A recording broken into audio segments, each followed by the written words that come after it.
Vous voulez créer un diagramme en secteur, un beau camembert permettant de présenter la répartition d'une série de données, parce que, attention, un camembert, on le fait pour représenter une seule série d'ordonnées. Si vous en avez plusieurs, vous évitez le camembert. Vous voulez par exemple ici représenter les ventes totales par vendeur. Il suffit de sélectionner les ventes des vendeurs ainsi que les noms des vendeurs. Donc regardez ce que j'ai fait. J'ai sélectionné Mélusine, Alex, Sarah, Justin. J'ai appuyé sur la touche CTRL et j'ai sélectionné les 4 ventes totales. Donc grâce à la touche CTRL, je vais pouvoir sélectionner des cellules non adjacentes. Si j'avais voulu représenter les ventes totales des produits, là j'aurais pris les 3 produits, alcool, jus de fruits, gâteau, j'aurais appuyé sur la touche CTRL et j'aurais sélectionné les 3 ventes totales de mes produits. C'est ça le plus compliqué, sélectionner les données qu'on veut représenter graphiquement. Maintenant que c'est fait, je vais aller dans Insertion, je vais choisir ici de construire un camembert, et notamment un camembert en 3D. Vous voyez que c'est là que se présentent aussi les anneaux ou les secteurs 2D. Donc je prends le camembert 3D, je vais le positionner ici. Vous avez vu qu'il a repris par défaut les couleurs automatiques, il a ramené un titre, il a ramené une légende. Donc là, je pourrais mettre en titre répartition ou vente totale par produit. Je vais faire apparaître des étiquettes ici, me permettant de visualiser en pourcentage la répartition des parts. Donc pour ça, je vous rappelle, on clique le petit plus, on vient dans étiquette de données. Mais si on vient sur étiquette de données et qu'on coche étiquette de données, regardez, il nous ramène des valeurs. Donc tout ce qu'on va faire, c'est venir cliquer sur le petit triangle et choisir autre option. Ce qui va ouvrir automatiquement le volet que vous connaissez maintenant, qui est le volet de mise en forme, qui va me permettre de totalement personnaliser mes étiquettes. Je vais ajouter les pourcentages ici.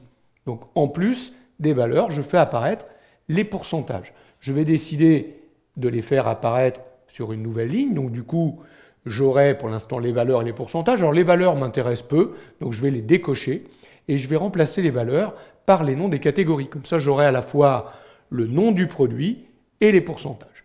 Notez que si je voulais être un peu plus précis sur les pourcentages, je pourrais aller ici dans les nombres et demander du pourcentage avec 2 décimales.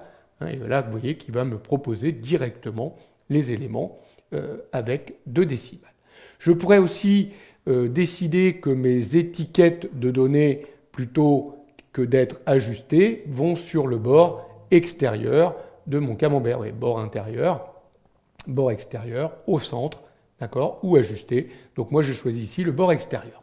Très bien, je ferme ici mon volet, je reviens sur mon graphique, vous voyez que j'ai ajouté mes étiquettes de données. Vous voyez que c'est pas beaucoup plus compliqué de construire un graphique en camembert. Alors je vais avoir moins de possibilités bien sûr qu'un histogramme. Si vous cliquez sur le petit plus, vous voyez qu'on peut ajouter des titres, des étiquettes, des légendes. D'ailleurs ici, je vais décocher la légende, vu que j'ai mis finalement les étiquettes, à la fois le nom et le pourcentage, j'ai peut-être plus besoin de ramener la légende puisqu'elle apparaît directement à côté des parts.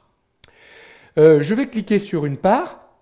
Attention, quand on clique sur une part, toutes les parts sont sélectionnées. Ça veut dire que si je change la couleur, toutes les parts vont prendre la même couleur. Si je veux changer uniquement la couleur d'une part, je vais recliquer sur cette part et à ce moment-là, regardez, j'ai sélectionné que la part en question, alcool. Ça veut dire que si je fais un double-clic et que je viens dans l'élément de remplissage ici et que je change la couleur de remplissage, vous voyez que je vais affecter que la part en question. Si je clique sur la part et que je fais glisser cette part, regardez, je peux l'éclater, ce qui me permet de détacher la part du reste du fromage pour la mettre, pourquoi pas, en évidence.